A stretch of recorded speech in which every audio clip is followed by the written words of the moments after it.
Yeah, Steve, well, that process is not a cheap one. It can cost thousands of dollars.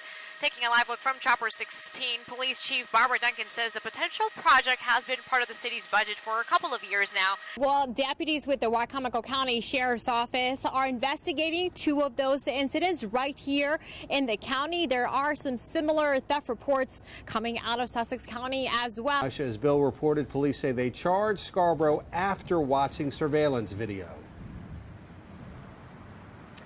Yeah, well, Steve, Dr. John Ferguson, who is the superintendent for the Wicomico County Public School System, tells me that, yes, all schools on Delmarva should have security cameras, but he says that type of technology comes with a hefty price tag. Yeah, Steve, well, first of all, this is the plastic bag that you'll see that says Stash Your Trash on it being handed out at the festival all throughout the weekend. Well, standing outside of this house sort of gives you this eerie feeling. It's that same kind of feeling that Dawn talks about every time she says she has to come here to grab the rest of her dad's belongings. But I am certainly not going to lie that this rain is definitely no fun. We are here on Calvert Street in Salisbury. Come May, you will literally see pine cones bursting with yellow and green pollen. That's precisely the reason why.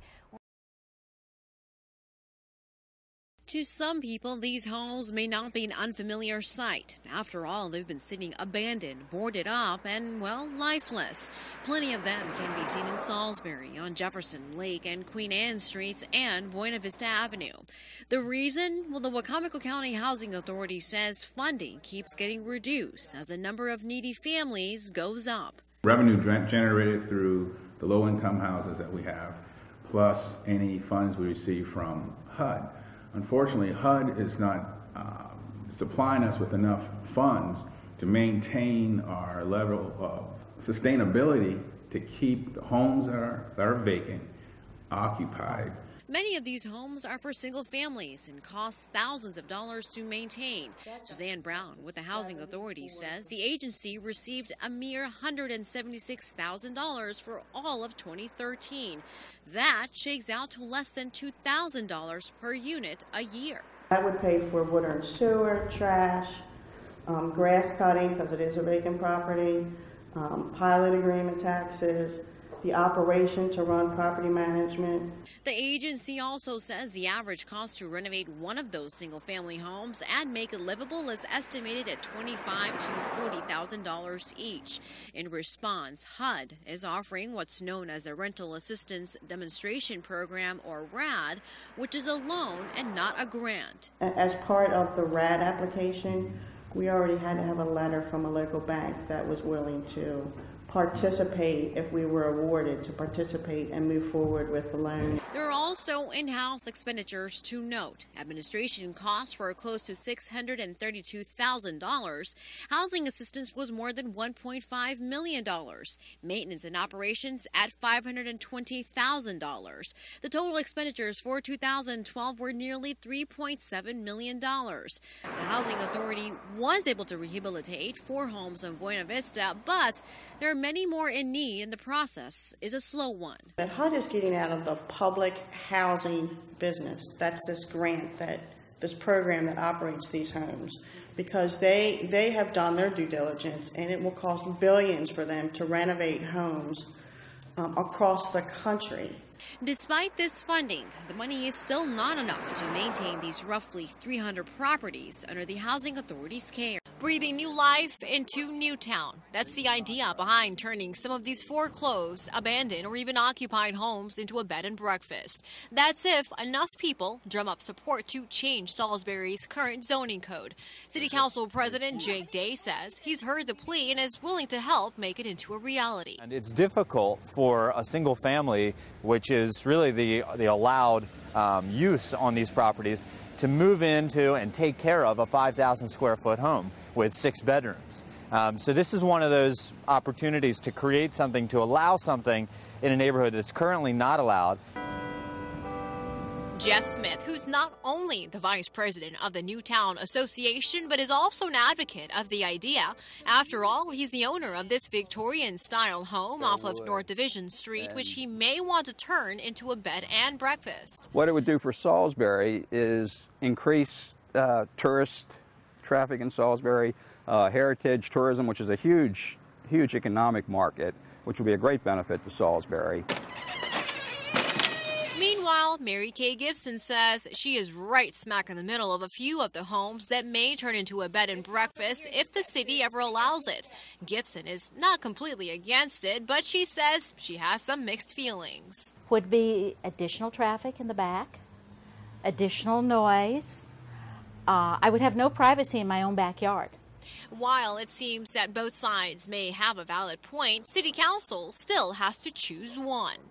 From the looks of all these shells, most people can tell the shooting range is used frequently by several local law enforcement agencies.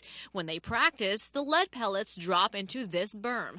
Eventually, that berm starts to fill up, needing some attention. It was an item that we had identified as a critical need, one that is going to be an expensive burden for the city, certainly, but one that's necessary. Necessary because right now, Police Chief Barbara Duncan says the mitigation screen that catches lead residue may not last much longer. It certainly isn't a permanent install. Obviously, we'd have to take the berm down, mine all the lead out, reinstall an updated screen, and move on from there. Some experts we spoke with say while there is nothing to worry about right now, there's no way of knowing just yet if there's even a need for lead mining. Well, a hydrogeological investigation would typically do core samples into the ground and determine what the geology is like, what the layers of soil are, whether they're clay, sand, or in between, gravelly materials. Meanwhile, Tom Cawthorn, an assistant professor at Salisbury University, says the reason lead poses a potential threat is because it's a toxic substance. There's neurological effects, there's joint pain that's associated with it. So the effects with non-acute for more prolonged lead exposures, it's pretty significant. While this may not be something the average person thinks about every day, the city says it'll take aim at preventing the potential harm from becoming reality. All schools, including buses within Wycomico County, have surveillance cameras. It's an investment the school system believes is working. We've had multiple situations where we believe that a crime or a misbehavior was prevented because the people knew there was a camera there. But we asked, is it possible to arm every single school on Delmarva with extra cameras to cover every angle? After all, the average price tag is anywhere from $1,000 to $5,000. I think all schools should have cameras. I believe we have a reasonable amount as per what we can afford. A few parents agree. I think as a parent, we would feel more safe with our kids being at school, having more cameras.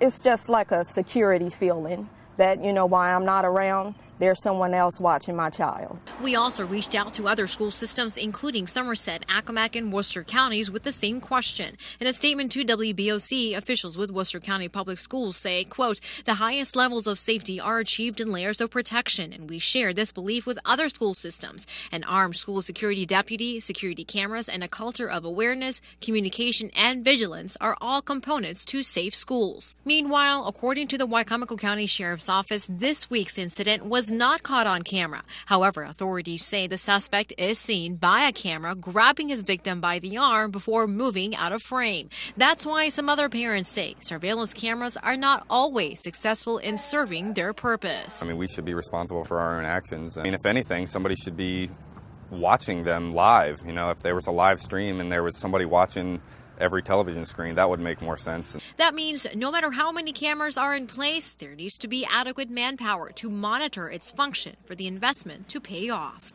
We're actually looking at where Dad took his last breath. Dawn Brooding says after going through stages of denial, hurt, and fear, she's now angry at the person she calls an animal. Being very upset that he died the way he did. As hard as he worked every day of his life for everything that he had to die this way. Dawn says while the police investigation unfortunately continues to hit a dead end, she has faith. She is convinced that somebody out there knows something about her dad, fondly known as Donnie. We can have justice if we can look into the evil eyes of this person and maybe even find out why, what their motives were. I mean, are they that sick that they would have to do this to a 72-year-old man in his sleep? Investigators with the Maryland State Police say they continue to work with lots of leads, but at this point can't say much. This was the watch and the ring that he was wearing during the attack. Meanwhile, Dawn says these pictures and her dad's memorabilia are the only things that keep her going as she copes. I'll spend the rest of my life trying to find out who did this and why. We're going to figure this out for Dad, for justice. Can you tell Rochelle Collins is reliving this very moment? The secret is out! Oh my God! I couldn't tell nobody.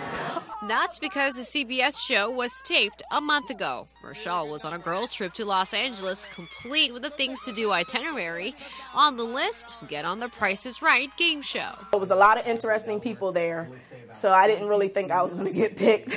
You didn't think you were interesting enough? I thought I was, but it was a lot of more interesting people there more than me.